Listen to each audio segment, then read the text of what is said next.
Nema TV, la bonne nouvelle du royaume.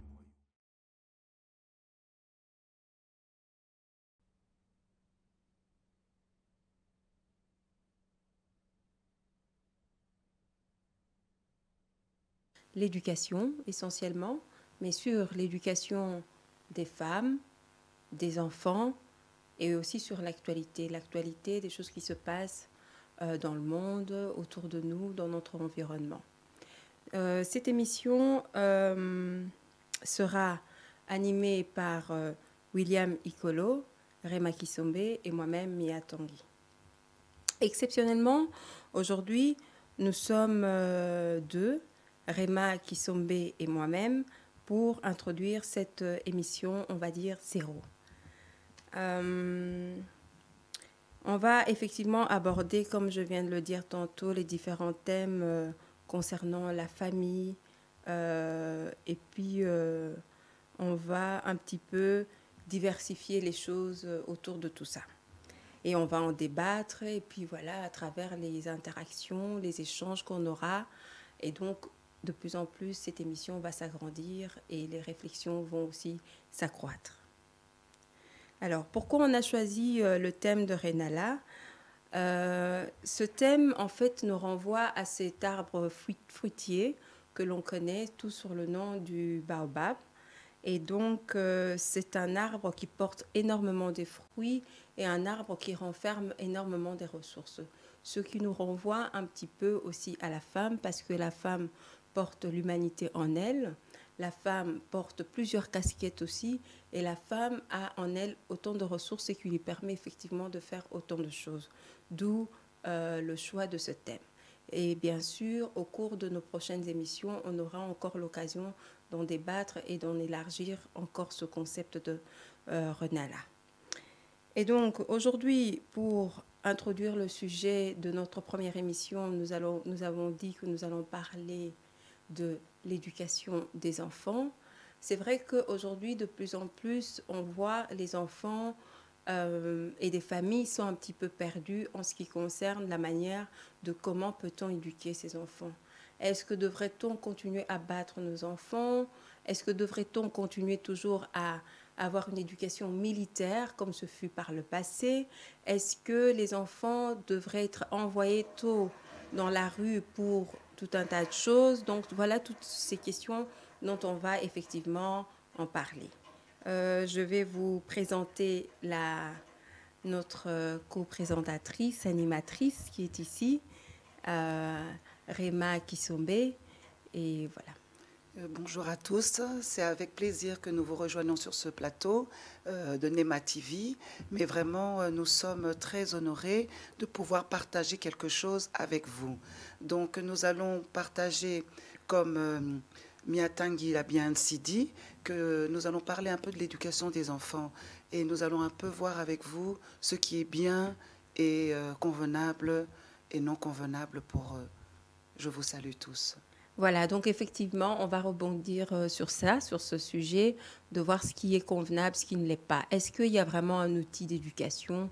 Est-ce qu'il y a un manuel? Vraiment, ça, on sait qu'il n'y a pas vraiment de manuel, mais en tout cas, les conséquences qui dérivent d'une éducation rigoureuse, militaire, ça a été démontré.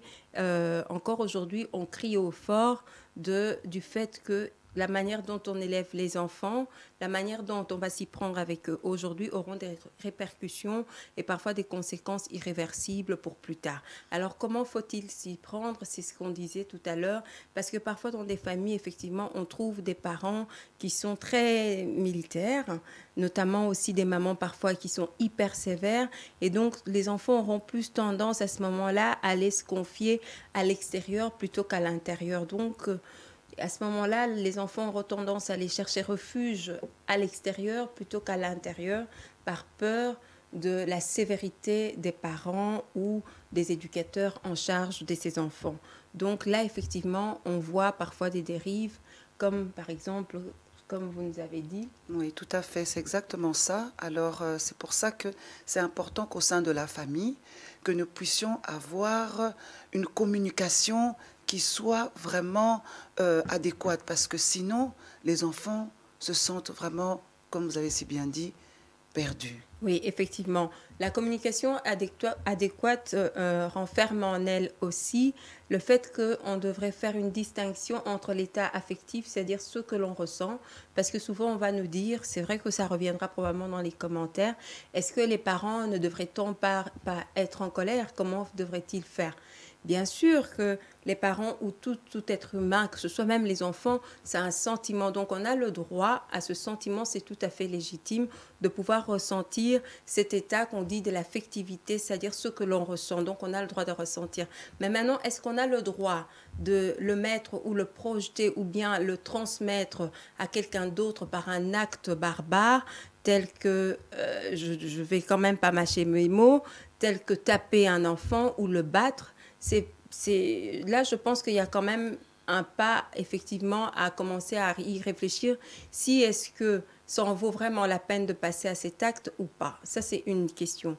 Il y a l'autre question, la distinction qu'on devrait aussi faire entre s'imaginer un enfant à l'âge de 11-12 ans, comme nous avons vu des cas dans certaines familles, qui envoient déjà leur petite fille à la prostitution. Est-ce que, qu'en est-il de tout ça? Voilà, c'est toutes ces questions qu'on aimerait aujourd'hui en parler avec vous. Tout à fait, parce que voilà maintenant le sujet qui est vraiment très important, c'est de comprendre cette éducation pour les enfants. Parce que lorsque nous n'arrivons pas à avoir cette communication avec les enfants, nous, les parents, nous devons faire l'effort. C'est surtout les mamans, parce que l'éducation revient beaucoup aux mamans. Alors, les mamans que nous sommes, nous devons transmettre cette matrice-là que nous portons en nous, aller vers nos enfants et dialoguer. Parce qu'on peut avoir la colère, comme ici, Mia a bien dit que on a le droit, nous, parents, mamans, de se fâcher, d'être en colère, mais lever la main et battre l'enfant, ce n'est pas une solution. Parce que lorsque nous levons la main et nous battons l'enfant, nous mettons une barrière d'office avec nous et nos enfants. Effectivement, voilà. Nous mettons une barrière avec nous et nos enfants, et aussi parce que le chemin nous semble tellement plus court. On se met en colère, on tape directement et on pense que la question est réglée. Mais toutes ces blessures intérieures que cela va laisser. Mais aussi, j'ai envie de dire... ce débat n'est pas pour incriminer ce qui a été fait par le passé, c'est-à-dire les parents qui battent encore. Ce n'est pas pour culpabiliser qui que ce soit, mais c'est pour ouvrir le débat. C'est-à-dire que plus on en parlera, moins l'effet sera destructeur et moins on aura tendance, parce qu'on va pouvoir prendre conscience à ce moment-là de ce qui est bien à faire ou pas.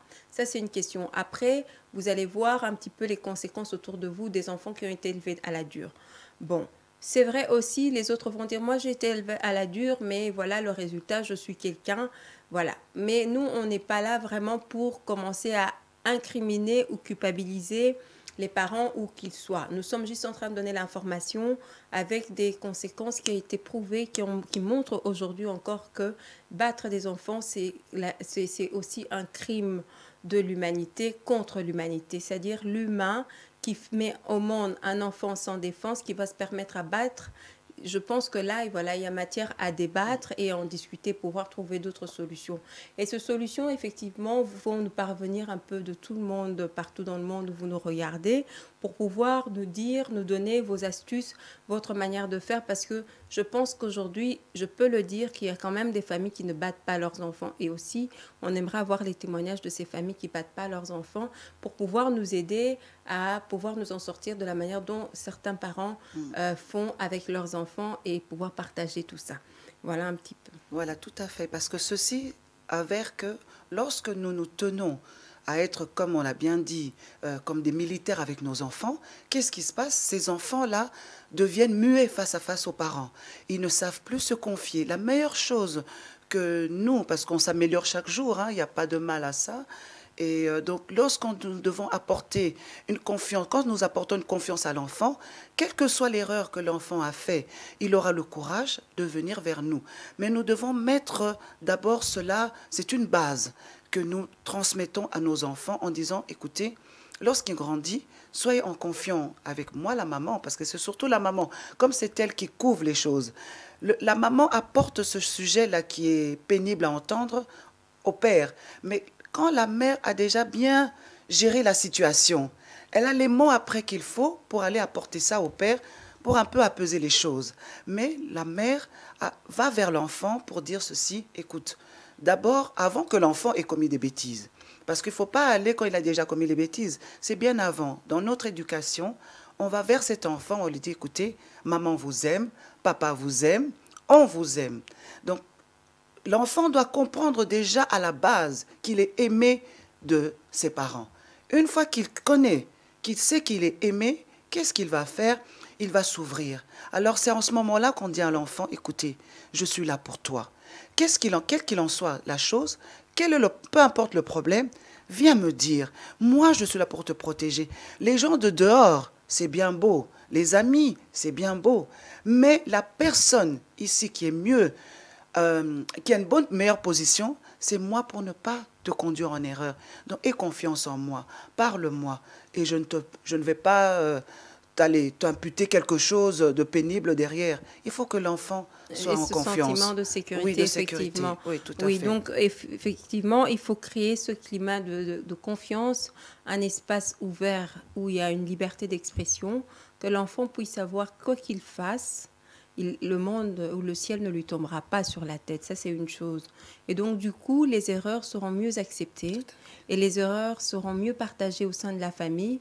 Et c'est comme ça que l'enfant pourra apprendre parce qu'il y a une ouverture de la parole, il y a une libération de la parole, il y a la libération de l'acte commis où il n'y a pas de punition quelconque, mais il y a d'abord l'écoute, ensuite le partage, ensuite la discussion autour de l'acte qui a été commis et puis l'apprentissage se fait. C'est vrai que pour les parents qui n'ont peut-être pas le temps ou certaines personnes ou éducateurs ou substituts de parents, ils vont penser que c'est un chemin trop long, mais il n'est jamais assez long pour éduquer nos enfants parce qu'éduquer les enfants, c'est éduquer la nation, c'est éduquer le monde de demain.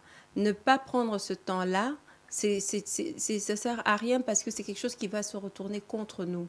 Ces enfants-là qu'on va aujourd'hui maltraiter, ces enfants-là aujourd'hui qu'on va envoyer dans la rue, ces enfants-là aujourd'hui qu'on va fermer les yeux et qu'on va élever à la dure, n'oublions pas que ce sont eux qui nous viendront en aide quand on sera moins fort. Ce sont eux qui seront l'avenir de notre demain. Donc, si nous, on n'apprend pas à nos enfants à discuter, à un espace de parole, à un espace d'actes libérés, qu'est-ce qui va se passer? C'est qu'à notre tour, quand nous, on sera moins forts, ils vont nous le faire payer d'une manière ou d'une autre. Donc, d'où toutes les conséquences, comme je le disais au début de cette émission, mais on aura encore l'occasion d'en débattre au sein d'autres thèmes et d'autres émissions, les différentes conséquences de chaque élément, de chaque emprunt, de chaque impact au sein de cette nation qui est dite nos enfants. Oui, exactement. C'est très important de savoir vraiment les intentions déjà de nos enfants et de prendre le temps, comme vous le dites si bien. Il faut que nous prenions le temps. Si nous n'avons pas le temps par rapport à nos enfants, ce n'est pas possible. Ou alors, tout simplement, je vais peut-être vous choquer, autant de ne pas en avoir. Parce que si on a des enfants, même si aujourd'hui nous courons parce que nous devons travailler, parce qu'à l'heure actuelle, la maman travaille, le papa travaille, comme vous avez dit, mais nous avons vraiment besoin de cette tendresse. L'enfant a besoin de la tendresse. Apportons la tendresse. Parce que lorsque nous mettons, comme vous avez dit, le thème militaire chez nous, l'enfant n'a plus de tendresse. Et il a besoin de cette affection, de cet amour-là qui va permettre de lui dire « Non, j'aime mon papa. Non, j'aime ma maman. Ça, je ne peux pas faire. » Et je vous assure que l'amour change beaucoup de choses. Exactement. C'est vrai que non seulement que l'enfant il va dire j'aime mon père, j'aime ma mère, mais l'enfant aussi se sentira tellement aimé que pour lui, l'acte commis, il ne saura même plus si c'est une erreur, il en parlera ouvertement et c'est comme ça que dans un espace ouvert de liberté d'acte, de liberté de parole, l'enfant va être repris et l'enfant aura tellement confiance au sein de cette famille que l'enfant va apprendre sans même qu'on l'oblige le chemin parce que très vite il va être corrigé sans s'en apercevoir autour d'une table, autour d'une conversation parce que l'enfant a appris une liberté de parole. Ça c'est une chose. Je voudrais revenir à quelque chose que vous avez dit tantôt mais j'ai oublié. Je vous en prie, continue. De toute façon, vous savez, aujourd'hui, nous sommes tellement émotionnés nous-mêmes parce que lorsque nous vivons tout ça, ça nous perturbe. Et on aimerait vraiment pouvoir avoir ce souhait que nous avons, nous, de vouloir que tout se passe bien aujourd'hui, que tout se fasse bien pour ces enfants, parce que ça nous vexe, ça nous trouble. Et moi, je comprends très bien, vous voyez, l'émotion, on la porte nous-mêmes. Parce que les enfants sont là pour pouvoir... Allez, on doit pouvoir porter de l'amour à ces enfants que nous avons. Ou alors on en a, ou alors voilà, on n'en a pas. C'était ça, en fait, effectivement. Voyez, je voulais rebondir sur la question. Mais c'est l'émotion qui nous fait. On est émotionné. Effectivement, on est tellement émotionné Oui. sur ce plateau, on est tellement ému que, effectivement, au risque d'en choquer certaines personnes, mais ce n'est pas le but. C'est vrai que moi, je voulais absolument rebondir sur cette phrase qu'a dite Rema Kisombe, qui me paraît vraiment cruciale. C'est la question de se poser toujours pourquoi en avoir alors, si on n'a pas cette patience, si on n'a pas le temps de répondre, si on n'a pas, on va dire oui, mais toi, attends, tu vas voir, oui, mais en tant que mère, effectivement, je parle, en tant que porteuse de la nation, comme toute femme et toute jeune fille qui est à devenir, et toute fille qui va naître, qui est en train de naître encore, c'est toute la nation qu'on est en train de porter. Et quand on dit éduquer la femme, c'est éduquer la nation. Qu'en dites-vous? Est-ce qu'on prend le temps de réfléchir sur les mots? Est-ce qu'on prend le temps de s'arrêter, tout simplement? Je pense qu'ici aussi, c'est vraiment la question de s'arrêter. Pourquoi faire des enfants? C'est pas pour choquer, c'est pas seulement pour remplir l'humanité. Même, et quand bien même, ne serait-ce pour remplir l'humanité, comment est-ce qu'on espère cette humanité? Comment est-ce qu'on aimerait voir évoluer cette humanité? Comment est-ce qu'on aimerait voir grandir nos enfants? Et comment est-ce qu'on aimerait bien nous-mêmes grandir au milieu de nos enfants? Et qu'est-ce qu'on aimerait que nos enfants nous apportent en retour? Il n'y a pas que le bien matériel et financier. Je pense que le soutien au sein d'une famille, je pense que l'amour que l'on peut apporter ou que l'on trouve au sein d'une famille est beaucoup bien plus important que ça. Je pense que là, on gagne une grosse part de l'humanité, on gagne une grosse part de finances, de tout ce qu'on peut chercher, parce qu'à partir du moment où il y a cette sécurité, où que l'on va, cette sécurité, on la portera avec nous. Donc, je pense que c'est tellement crucial de se poser toujours la question de pourquoi on veut faire, sauf les cas accidentels qui peuvent arriver à nos jeunes filles qui n'ont pas encore suffisamment de maturité. Ça, elles peuvent aussi être accompagnées, comme se faisait encore le cas chez nous en Afrique. Il y avait des mamans qui étaient là pour accompagner les jeunes filles. Aujourd'hui, il y a perte de repères, perte de nos traditions, perte de certaines valeurs. On se laisse à l'abandon. Il y a un mélange, il y a l'influence des médias, il y a le choc culturel. Nous qui sommes de la diaspora, par exemple, on vous parle... aujourd'hui, vous qui êtes loin, qui nous suivez, et ceux qui sont proches, nous, aujourd'hui, on a su faire, en tout cas, le mariage entre la culture traditionnelle et la culture du pays d'accueil où nous sommes. Donc, effectivement, ce n'est pas toujours un voyage facile, mais il faut quand même qu'on arrive à ça. D'où la question de ces débats et de ces émissions aujourd'hui que nous avons décidé de faire avec vous afin de pouvoir continuer à porter cette nation. Voilà, oui, c'est vraiment le sujet qui est l'élément même de base, parce qu'il faut vraiment que nous comprenions, c'est très très important. C'est vrai qu'il y a des cas accidentels, mais la majorité, on les conçoit. On veut faire notre enfant, on veut créer cet être si merveilleuse qui est l'enfant qu'on va vivre avec nous, qui va faire partie de notre vie.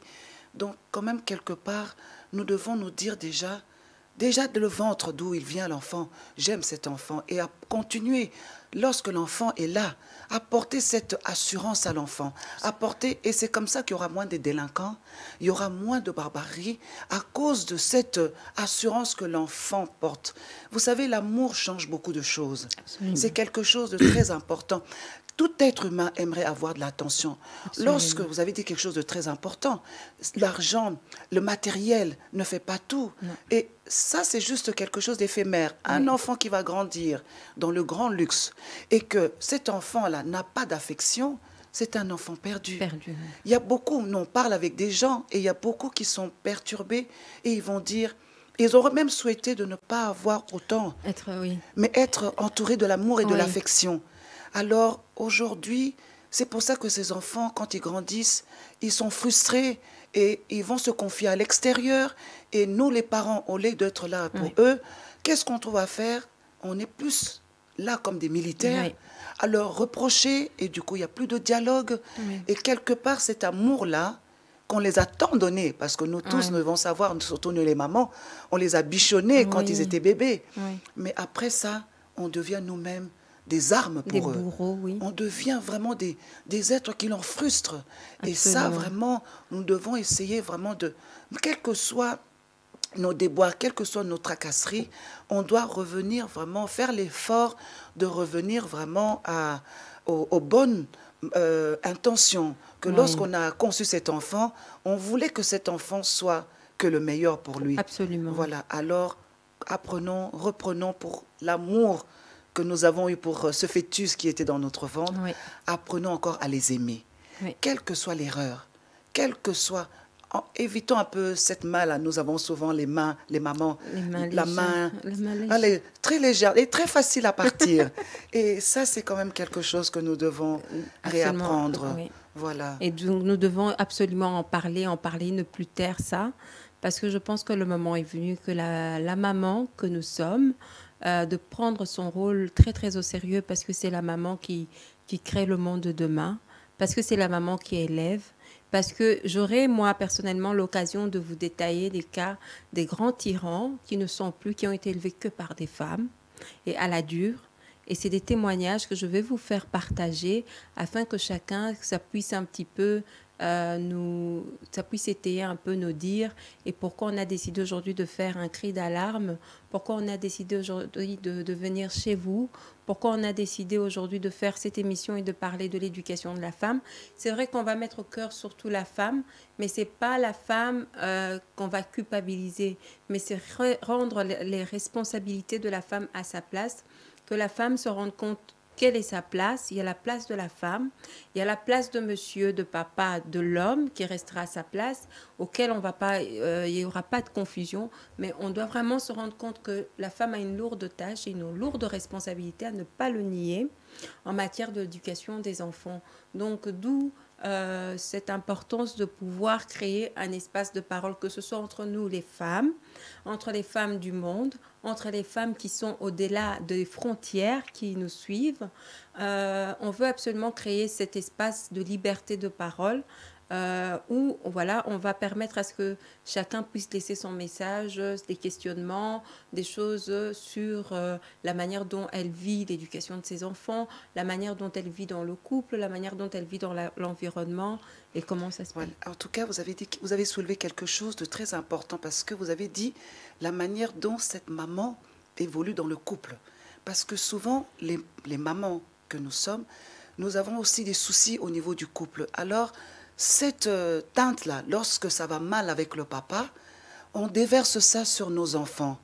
Et alors, on se met à dire, excusez-moi du terme, on va commencer à insulter nos enfants. Et l'enfant, souvent, il n'y est pour rien. Et il va se poser cette question en se disant, mais qu'est-ce que moi j'ai fait? Cela ne me concerne pas. L'enfant est assez intelligent pour se dire, mais c'est leur affaire à eux. Pourquoi maintenant, moi, à peine j'ai déplacé ceci, que maman est déjà sur mon dos? Qu'est-ce que j'ai fait? Et ça crée des frustrations dans l'enfant. Nous devons vraiment apprendre à enlever cette frustration, juste pour que demain, tout le monde puisse être bien. Absolument, effectivement. En tout cas, Réma Kisombe est en train de dire des choses auxquelles moi, elle m'arrache quasiment les mots de la bouche, effectivement, parce que c'est vrai que je pense que, bon, c'est vrai qu'on n'a pas assez de temps pour tout dire aujourd'hui, mais la part de choses doivent être faite. Et ça, on va le dire souvent et souvent parce qu'on oublie et parfois les choses se font à notre insu. C'est-à-dire qu'on réagit même sans s'en rendre compte, d'où la nécessité d'en parler aussi souvent que possible, de faire la part de choses, de séparer ce qui vient de nous et ce qui vient de l'autre, c'est-à-dire de l'enfant, ce qui vient de l'autre, du mari, et de la colère que nous avons en nous, qui est un sentiment que l'on ressent, et le fait de poser l'acte à l'extérieur sur l'enfant au lieu de le reporter à la personne qui l'a... Ok, d'accord. Donc, voilà. En tout cas, vraiment, c'est tout à fait l'ensemble de tout. Comme vous avez dit, on ne sait pas tout dire aujourd'hui. Non. Et bientôt aussi, nous allons mettre fin à cette si belle émission Oui. que nous regrettons déjà. Voilà, et effectivement, parce qu'on n'a pas envie d'interrompre et que finalement, en parlant, les idées vont, voilà, petit à petit. Mais effectivement, j'espère que vous avez pris autant de plaisir à pouvoir nous suivre et aussi à nous laisser vos commentaires et alors ouvrir encore le débat. Et donc, pour la fois prochaine, on va parler de la femme, essentiellement de ses devoirs, de l'éducation, des valeurs des femmes par rapport à l'influence des médias aujourd'hui. Un petit peu, on a suivi les sextapes qui ont passé ces derniers mois. Donc là, on va un petit peu en parler. Donc, vous pouvez toujours laisser des messages et des commentaires par rapport à ça pour l'émission prochaine. Donc, voilà. Et je remercie le public de nous avoir suivis. Et vraiment, Mia, merci pour tout ce que vous avez eu à nous dire. C'est vraiment merveilleux. Et nous saluons aussi notre confrère William. Oui. Et moi, je voilà. tiens encore à remercier Rema Kisombe et William Ikolo pour ils ont eu cette idée brillante, voilà, de pouvoir faire une émission sur les thèmes de l'éducation en général et de parler de ce qui se passe dans l'environnement. En tout cas, merci Rema Kisombe. Merci beaucoup. Merci à vous qui nous suivez et alors on vous dit à bientôt. À bientôt. Nema TV, la bonne nouvelle du royaume.